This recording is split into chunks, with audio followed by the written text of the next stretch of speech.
Okay, hey y'all, what's up? I'm back. And if you're here on the second video, then hopefully you watched the first one, which was an introduction to who I am, my experience level, what I'm about, what we're about to be doing here on this channel. So that'd be great for you guys to go watch. This video right here is about to be about what to expect after school. The one thing that I do have to say that has to do with before you get out of school would be to volunteer. You should volunteer, hands down. It's a great opportunity. It is free. Um, but you're volunteering, whether it be at the hospital that you did clinicals at or a hospital where you didn't. Volunteer somewhere, because networking, that's a thing. Networking, you want to get your foot in the door any way that you can. It gives management an opportunity to see a different side of you.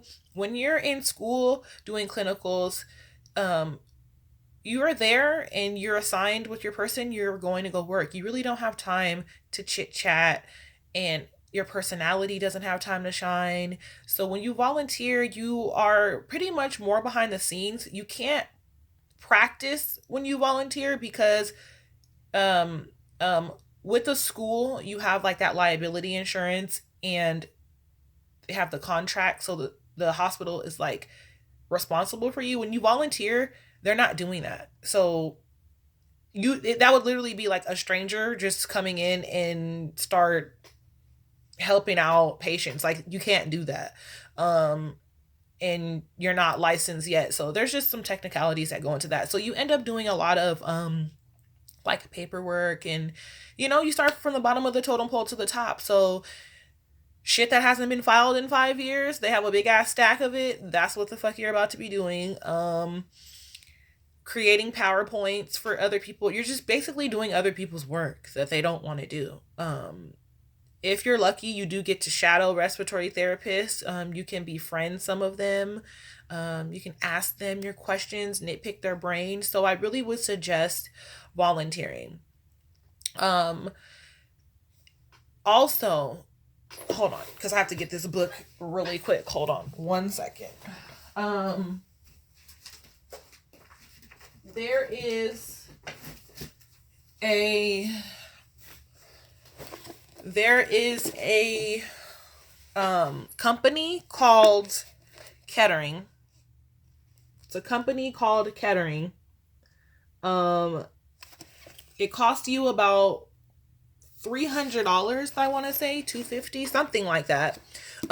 With my school, it was mandatory that we took this. Well, it wasn't mandatory, it was recommended. So what Kettering is, it's a seminar. It's a 3-day seminar. And the people who run the seminar, they and this is like a nationally known thing. It's not like a scam or anything like that.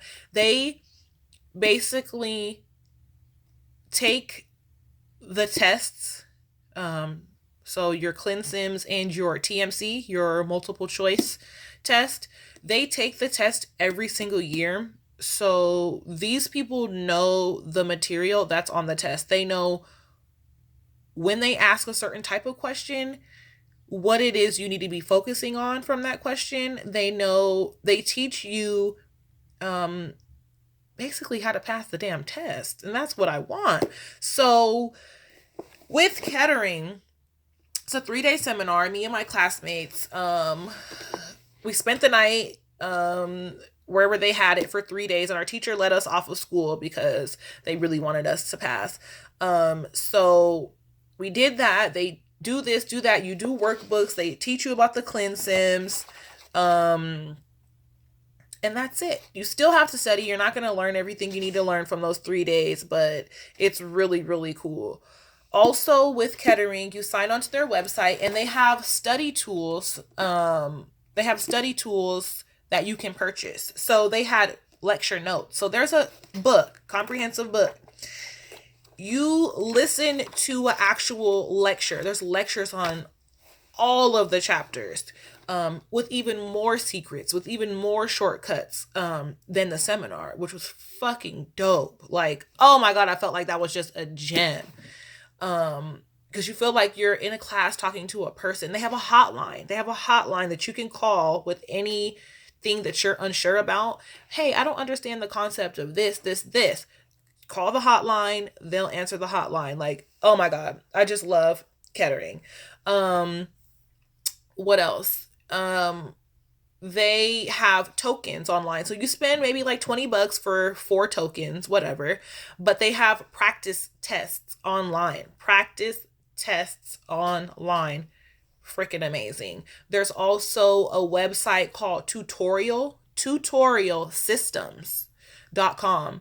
Go ahead and create an account. It's $20 a month, but oh my God, there are mock ClinSims, there are mock TMC tests, golden, okay? Combined with the free ones that they provide on the MBRC site, the free ones that they give you with Kettering, I mean, not free. Yeah, there are 2 free ones that they give you for going to the seminar with Kettering, plus all the study aids, plus tutorial systems. You end up taking maybe like 5, 6 fake tests before you even get to the real one. Um, you need all the help that you can get, because even though I took all those tests, goddamn, I was in those tests biting off my fucking fingernails. I was so nervous. They just word the question so hard. So those are the things that I would recommend you doing even before you get out of school. That would help you out so much. So once you get out of school, you graduate, you get a link sent to you from the MBRC that's telling you, oh, okay, you've been cleared to take your test. You have to pay for the tests. One is 160 and the other one is 180. So right off the gate, you're paying a lot of money. And that's why I didn't take my test until July and August, because I was working at a gym at the time and I had to save up the money. I didn't want to ask my parents for the money. So I was saving up the money and I was taking my time, and I really wanted to study. I didn't want to rush. My teacher always would say that, oh, it's best that if you take your test a week after school because everything is fresh. No, I'm glad that I did it the way that I did it. I'm fine with that. Take your time. Someone else's timeline may not be your timeline. Take your time. If you feel unsure, if you feel like you still need to study, take the time. Take the time. Take that pressure off of yourself. Get out of your own head by saying that I need to hurry up and take this test. No, you don't. No, you don't. Do it when you're ready. Because who the hell wants to spend 180 twice if you fail? That would be, no. Nobody wants to do that. So there's this whole website on MBRC where you go to register, you pick the day. So you can pick, say you have the money now and you're like, oh, I just want to study for 2 weeks straight. 2 weeks straight. You go on the MBRC website, you pay, it opens up a whole nother area where you can pick the day that you want to take your test. So if you're like, okay, if you do work and you're like, I know I'm off on Fridays, you go to a Friday, you pick a location that's closest to you, go to that Friday, you can pick different time slots. So you'll know, okay, it is 2 weeks ahead, but I have this test in 2 weeks on Friday at 8 a.m. Okay. So that gives you a timeline. And I wanted to do it that way. I wanted to pay for it and set myself a timeline because I know how I am. Some people can study, pay for it. Oh, I want to take the test tomorrow. But no, I was still kind of in school mode. School mode where, meaning, okay, you have a test next Friday and I know that I have to meet that deadline. I have to meet that test coming up. So then I know that I have to study. Put it that way, if that makes sense.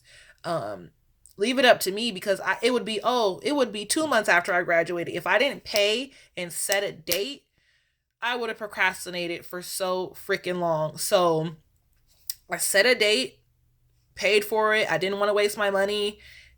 Studied, and took it. So when you go to take your tests, I don't know, the buildings are weird, but you have to take a picture, you have to bring your social, you have to bring your license. They don't let you bring your phone. It's like you're going on a business trip, okay? Take care of business. You got to get in that mind state the whole way there. It's nerve-wracking. It is nerve-wracking. So you're in a facility, they set you up, and You're taking your test. There's little booths. There's cameras every fucking where. You cannot cheat. Um, and you have to lock your phone up.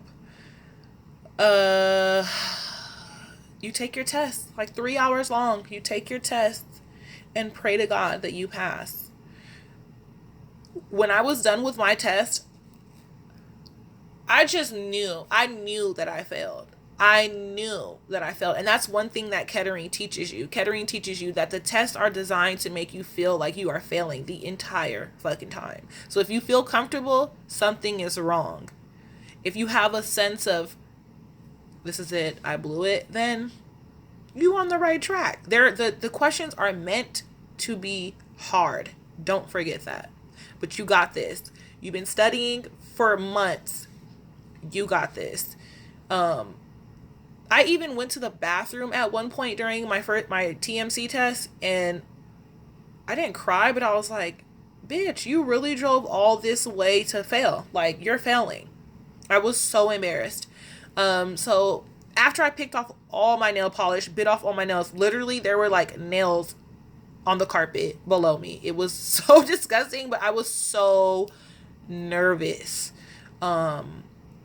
And I didn't want to change any of my answers. It is nerve wracking. I really feel for you guys that are heading there.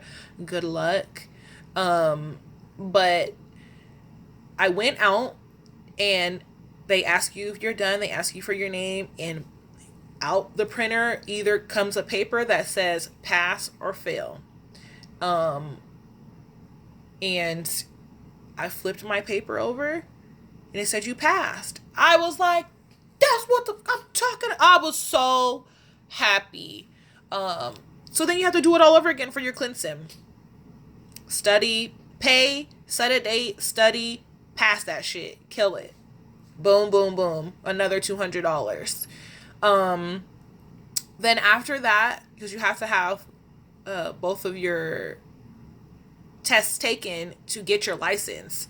I applied for my license, which was, I don't know, $300. It was expensive as hell in California.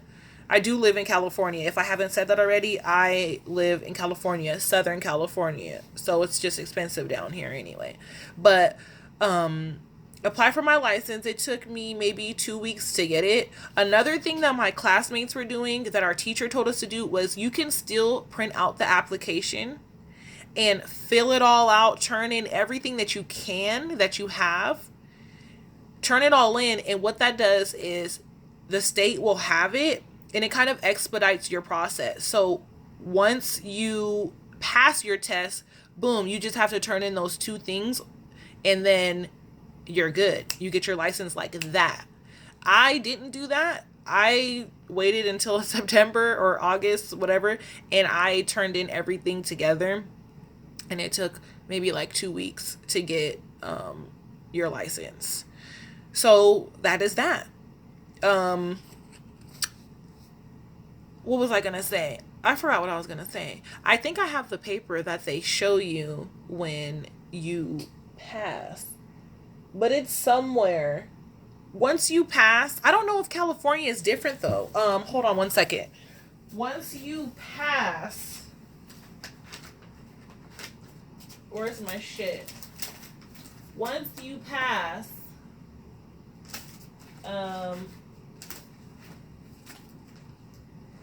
they send you. Okay. Once you pass, they send you something from the National Board of Respiratory Care stating that you are registered. You are registered. There. In the date and all that good stuff. Once you pass your TMC, and it comes with a card. I have one of my cards. This is your CRT card, meaning that it's certified in California. You have to be registered. So this didn't cut it. Once I passed my ClinSim, it gave me, I'm lying.